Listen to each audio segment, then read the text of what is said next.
MA की कई बराबर डिग्रियां हासिल कर लें।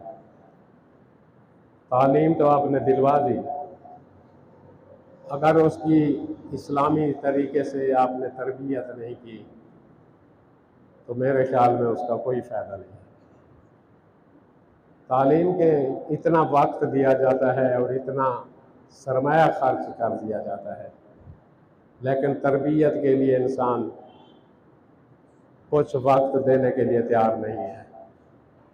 1 घंटा, आध घंटा तरबियत के लिए बच्चों को यहाँ भेजें, यहाँ दीन की तालीम हासिल करें, कुरान पढ़ें।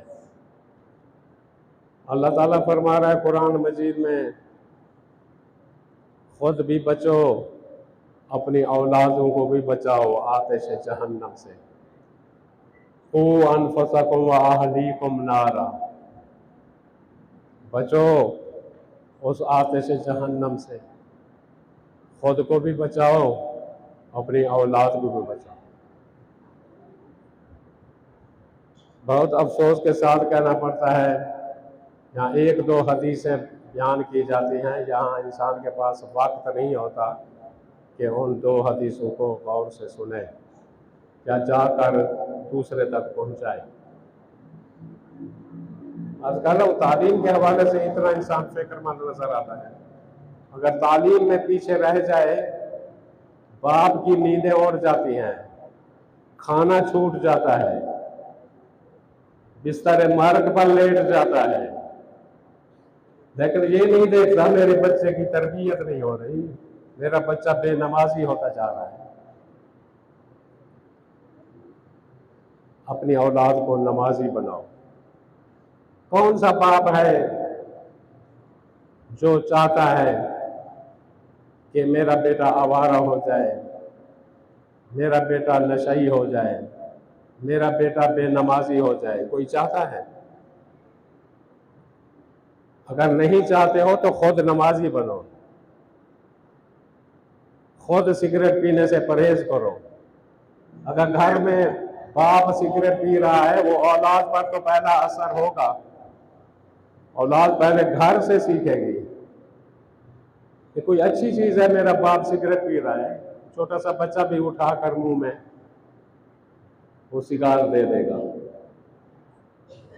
इसलिए पैगंबर इस्लाम फरमाते हैं अपनी औलादों को नमाजी बनाओ, और नमाज को अव्वल वक्त में पैगंबर इस्लाम फरमाते हैं अहमियत दो। अव्वल वक्त में दीन का सतून है, नमाज मोमिन की महराज है। तो पैगंबर इस्लाम की कितनी हदीसें हैं इसी नमाज के बारे में। कितने लोग हैं अपनी औलादों को नमाज की तरगीब देते हैं। सुबह की नमाज में तो नपे तुले बस वो सिंध रसीदा अफराद यहाँ पहुँचते हैं नमाज के लिए, नौजवानों को तौफीक नहीं होती सुबह की उठकर नमाज जमात में आकर शरीक। वो सिंध रसीदा मुझ जैसे जिनको रात भर नींद नहीं आती या रात में 2-4 मरतबा उठते हैं, हर 2 घंटे के बाद एहतियाज होती है तहारत की, वुजू की, एक मुअम्मा है।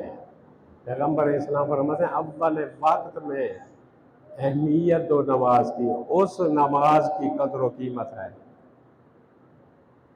अल्लाह की निगाह में, उस नमाज की बड़ी कदर व कीमत और मंजिलत है अल्लाह की निगाह।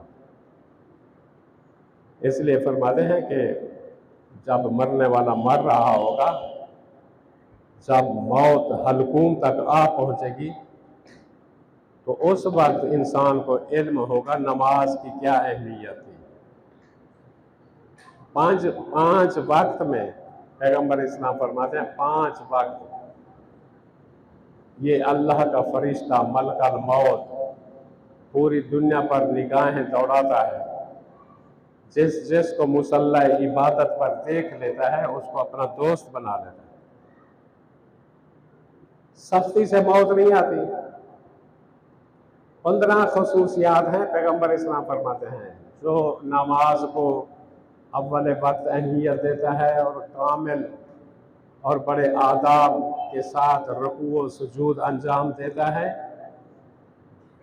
फरमाते हैं उसके लिए अल्लाह ताला 15 किस्म की खसूसियात उसे अता कर देता है। 3 खसूसियतें दुनिया में और 3 मरते वक्त, 3 कब्र में, 3 माशर के मैदान में और 3 पुल सिरात पर। देख लेगा आंखों के साथ। दुनिया में रिज़्क की फरावानी होगी, चेहरा उसका नूरानी होगा दूसरों की निस्बत, और औलाद उसकी नेक होगी। ये दुनिया में अल्लाह ताला अजर देता है जो अव्वल वक्त नमाज पढ़ता है। मरते वक्त वहशतनाक मौत नहीं होगी, उसे कोई खौफ और मलाल नहीं होगा, गम और रंज नहीं होगा मरते वक्त, और अपना बहश्त को ठिकाना देख कर मरेगा, बहश्त का नजारा करके मरेगा। 3 खसूसियतें कब्र में, यही नमाज कब्र में उसके लिए नूर बनकर आएगी, कब्र नूरानी हो जाएगी, बहश्त के दरवाजे कब्र में खोल दिए जाएंगे और मुनकर और नकीर के सवाल उस पर आसान होंगे। पैगंबर इस्लाम फरमा रहे हैं। और 3 खसूसियतें महशर के मैदान में, फरमाते हैं महशर के मैदान में जब चल रहा होगा, चेहरा चांदी की तरह उसका चमक रहा होगा और दाएं हाथ में उसको नामा अमाल दिया जाएगा और रहमत के फरिश्ते उसका इस्तकबाल करेंगे। माशर के मैदान में उस पर हिसाब और किताब की सख्ती नहीं होगी। माशर के मैदान में पुल्ले सिरात पर, फरमाते हैं पुल्ले सिरात पर जब चल रहा होगा, अल्लाह ताला इसे सलाम भेजेगा, अल्लाह सलाम भेजेगा, अल्लाह की रहमत शामिल हाल होगी और जन्नत के में फिर दाखिल किया जाएगा। ये 15 खसूसियात उस नमाजी को जो अव्वल वक्त नमाज पढ़ता है। अब कितने अहमियत देते हैं नमाज, कितने लोग बाद जमात को अहमियत देते हैं, कितने लोग वक्त की कदर करते हैं। लिहाजा इसलिए पैगंबर इस्लाम फरमाते हैं जो शख्स भी ये रियायत करेगा, ये 15 खसूसियात उसे हासिल होंगी, दुनिया में भी, मरते वक्त भी, कब्र में भी। आखिर जाना है ना कब्र में, या नहीं जाना? हम तो भूले हुए हैं, मौत तो याद भी नहीं है, बस यही मर रहे हैं, हमने तो मरना ही नहीं है। अगर मरना है तो मौला कायनात फरमाते हैं तैयारी कर लो मरने की, मरने से पहले सब हिसाब किताब सब चुका लो। किसी ने कहा ना, या अली तैयारी किस तरह करें? इमाम ने फरमाया इन 3 बातों पर अमल कर लो, बस समझ लो तुम मौत के लिए आमादा हो, तुम मौत के लिए तैयार हो। कहा या अली वो क्या? मौला ने फरमाया मरने से पहले ऐसा करो, अदाउल फराइज़, अपने फरीज़े अदा कर लो, अपने जो वाजिबात हैं वाजिबात वो अदा कर लो। अदाउल फराइज़, इज्तनाबुल महारिम, दूसरा जुमला हराम चीजों से परहेज करो। अब किसको मालूम नहीं कि वाजिब क्या क्या है, क्या क्या चीजें मुझ पर वाजिब है। सिर्फ नमाज रोजा वाजिब नहीं, और चीजें भी वाजिब हैं इंसान पर। ये जो हम दौलत समेटे जा रहे हैं, दौलत इकट्ठी किए जा रहे हैं, इसका हिसाब किताब होगा। जो वाफिर हमारे पास इजाफी है ना, वो दे दो राह खुदा में, वरना बड़ी बाज पुरस होगी। अल्लाह ने ये जो नेमत अता की है, इस नेमत को खुदा की राह में खर्च कर दो। अल्लाह ने बतौर अमानत तुम्हें दी है। किसी के पास ज्यादा है तो वो अगर ज्यादा अपने बैंक बैलेंस बनाता जा रहा है, ज्यादा मकानात और महल्लात बनाता जा रहा है, उससे पूछ होगी। उसका इम्तिहान है, अल्लाह ज्यादा देकर इम्तिहान ले रहा है कि जो तेरे पास इजाफी नेमत है वो अमानत है दूसरों की, अल्लाह ने तेरे पास दी है, तुझे दी है। अमानत में खयानत ना करो। अल्लाह ने तुझे ज्यादा दी है, फकत तेरे लिए नहीं दी। ठीक है तेरे हाथ में है, लेकिन तेरे हाथ में देकर अल्लाह इम्तिहान ले रहा है। तू दूसरों की मदद करता है, जो इजाफी है दूसरों का हक है। तूने दूसरों का हक और माल खाया हुआ है। ऐसे है हमारे अइम्मा क्यों नहीं रखते थे, सरमाया क्यों नहीं रखते थे, दौलत क्यों नहीं रखते थे? जो कुछ होता था राह खुदा में बांट कर सो जाते थे।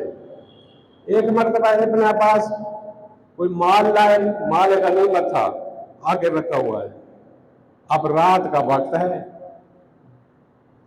इमाम ने कहा जाओ तकसीम करो। इब्न अब्बास कहता है मौला सुबह तकसीम कर लेंगे, वह रात का हंगाम है। इमाम ने फरमाया तुझे यकीन है मैं जिंदा रहूंगा कल तक, जाओ जिसका हक है उनको दो। जाकर तकसीम किया, वही चादर जो वो खाली वापस लाए, इमाम ने उसी चादर पर 2 रकात नमाज अदा की और खुदा का शुक्र अदा किया, ऐ परवरदिगार वो जो माल और मता गरीबों का हक था मैंने पहुंचा दिया।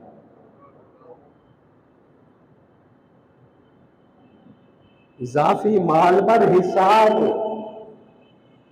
नहीं होगा, बल्कि इकाब होगा, अजाब होगा। अल्लाह कहेगा मैंने तुझे ज्यादा दी थी, इस वजह से नहीं, तू खुद अपने लिए रख ले या समेट समेट कर बांधता रहे। उस पर दूसरों का हक है। अल्लाह ने जो भी नेमत दी है उसको अगर खर्च नहीं कर रहा, वो नेमत इजाफी है। फर्ज करें एक आलिम के पास इल्म है, वो अपना इल्म खर्च नहीं कर रहा, दूसरों तक नहीं पहुंचा रहा, उससे बड़ी सख्ती से बात कोर्स होगी, पूछा जाएगा।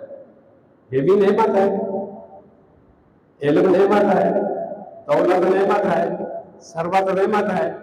अल्लाह ताला ने जिस चीज की सलाहियत दी है, अगर वो सलाहियत लोगों में नहीं बांटता, लोगों में नहीं देता, वो खाइन है, खयानतकार है, चाहे उसकी अपनी ही दौलत क्यों ना हो। दीन तो हमें ये सिखाता है, अगर आगे किसी की मर्जी, यहां बैठे या ना बैठे, या सुने या ना सुने, ये पैगाम और मैसेज हमारा पहुंच रहा है लोगों तक। बस इंसान अपना भी ख्याल करे, अपने अहल अयाल का भी ख्याल करे, कहीं ऐसा ना हो अहल अयाल को भी साथ और खुद को भी साथ ये दुनिया गुजार दे और उसके हाथ में कुछ ना हो, आखिरत के लिए कुछ ना हो, खाली हाथ इस दुनिया से चला जाए, उस वक्त काफी अफसोस नहीं बनेगा। इज्तमा अलैहिम हसरतुल मौत व सकरातुल मौत। पैगंबर इस्लाम फरमाते हैं मौत के बाद ये 2 चीजें जमा हो जाएंगी, हसरत मौत, सकरात मौत। मौत की बेचैनी जब वो सांस उखड़ रही होगी। हसरत क्या है?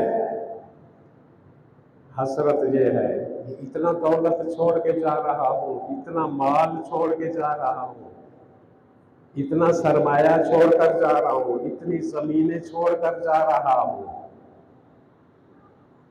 अब उस वक्त तो कुछ नहीं बनेगा ना, राह खुदा में दी होगी तो खूब इस दुनिया से खुशहाल उठेगा और खुश होकर जाएगा, लेकिन जमा करके रखी है वो हसरत करेगा। अब इस हसरत की सूरत में रिवायत के अल्फाज हैं, शैतान मुजस्सम शक्ल में सामने आ जाएगा, कहेगा ये जान, तेरी जान कौन ले रहा है? मरने वाला कहेगा खुदा ले रहा है। खुदा के अलावा कौन जान ले सकता है? बस ये कहेगा खुदा तुझ पर जुल्म कर रहा है, ये सारी चीजें तुझसे ले रहा है दुनिया जहान की, खुदा तुझ पर जुल्म कर रहा है। अब जो आखिर वक्त खुदा को जालिम कह के मरे, उसका ठिकाना कहाँ होगा बताएं? वो जन्नत में होगा। वो तो सीधा उसी बच्चा। अल्लाह से पनाह के खासगार है। खुदाया सबसे पहले हमें अपनी तरबियत करने की और अपनी औलाद की तरबियत करने की तौफीक अता फरमा। वस्सलामु अलैकुम वरहमतुल्लाह।